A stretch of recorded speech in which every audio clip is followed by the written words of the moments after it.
हिंसा, झूठ, चोरी, कुशील और परिग्रह के व्यक्तिगत जीवन पर जो आपके दुष्प्रभाव पड़े हैं, पारिवारिक जीवन पर जो आपने दुष्प्रभाव छोड़ा है, पैसा सिर्फ इसी कारण से आपके घर के अंदर बच नहीं रहा।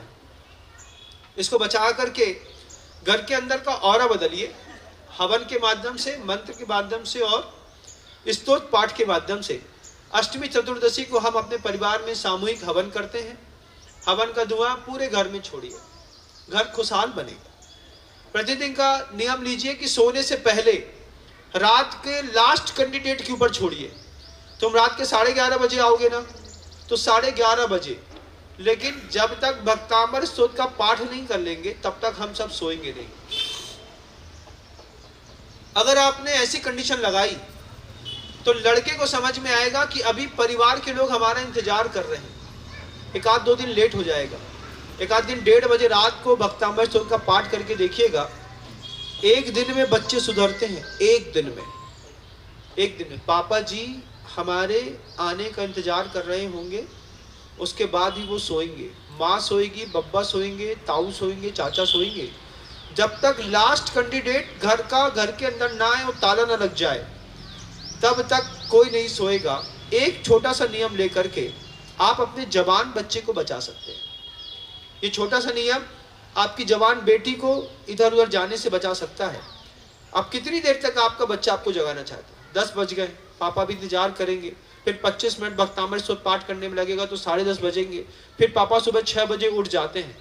अगर आपने एक संकल्प किया कि हम रात में अंतिम व्यक्ति सदस्य घर का अंदर आएगा, उसके बाद भक्तांबर स्तोत्र का पाठ करेंगे, फिर अपने अपने कमरे में जाकर के सोएंगे, 2-4 दिन मुश्किल जाएगी। कभी ऐसा होगा कि गुस्सा के मारे आपका लड़का हो सकता है रात को 12:30-1 बजे आए, 1 बजे रात को आए, आओ अभी भक्तांबर नहीं पढ़ा, पहले भक्तांबर पढ़ लेते। बहुत धीमे से बोलना है, बस हो गया, माथा कूट लेगा। कहाँ फंस गए, ये रात के 1:30 बजे भक्तांबर पढ़ने की बात कर रहे हैं। ऐसे परिवार दूसरे दिन से क्या बोलेगा? दूसरे दिन से एक ही चीज बोलेगा, हम 9:30 बजे आ जाएंगे। 9 बजे आ गए, भक्तांबर स्तोत्र का पाठ कर लिया, अब वो बोलेगा हम जा रहे हैं। ताला लगने के बाद कहीं जाने की मनाही है। जब हमने अपने घर के बड़े गेट पे ताला लगा दिया है, अब आप बाहर नहीं जाएंगे। इससे आप अपने जवान बच्चों को कंट्रोल करते हैं। जब तक आप ऐसे घर के अंदर इस तरीके के ऑरा को बदलने के लिए कोई वातावरण नहीं बनाएंगे, आपके घर के अंदर छूट है। कुछ परिवार ऐसे हैं जिनके यहाँ रात में कभी ताले नहीं चलता गेट में। क्यों? ताऊ आएंगे 11 बजे, फिर बड़े पापा आएंगे 11:30 पे, फिर वो भैयू आएगा हमारा रात को 1:30 बजे। अभी तो फूफा को अब बाकी है, फूफा इतने रहते भाई रात के 2:30 बजे आते हैं, है ना। पूरी रात जैसे सराय का दरवाजा खुला रहता है, ऐसे कुछ लोगों के घर का दरवाजा खुला ही रहता है। महाराज कोई को कोई भरोसा नहीं है। और फिर दूसरे नवाब साहब हैं, सुबह 4:30 बजे निकल भी जाएंगे। अब 1.5 घंटे लाने कौन ताला लगाए महाराज? रात में 2:30 बजे फूफा आए थे और 4:30 बजे लड़का निकल गया। अब 2 घंटे लाने ताला लगाने से कोई मतलब नहीं, तो दरवाजा अटके रहते हैं। ये रूल्स घर के नहीं चलेगी। घर के अंदर अंतिम कैंडिडेट को आने के बाद भक्तांबर स्तोत्र का पाठ होगा, उसके बाद आप अपने अपने कमरे में रहेंगे। No activities, no mobile, no Instagram, no Facebook, no Snapchat.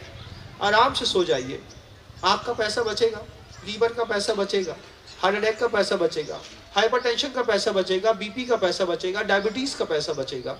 जितना पैसा बचेगा भोग उपभोग में प्रयोग करिएगा, जीवन के सौंदर्य को विकसित करिएगा। प्रकृति ने बहुत दिया है, 1000 सोने की मुद्रा से ज्यादा कीमती शरीर दिया है, हीरे से ज्यादा अच्छी सोच दी है, लेकिन तुम्हें आवश्यकता तो सिर्फ 3 पैसे की है।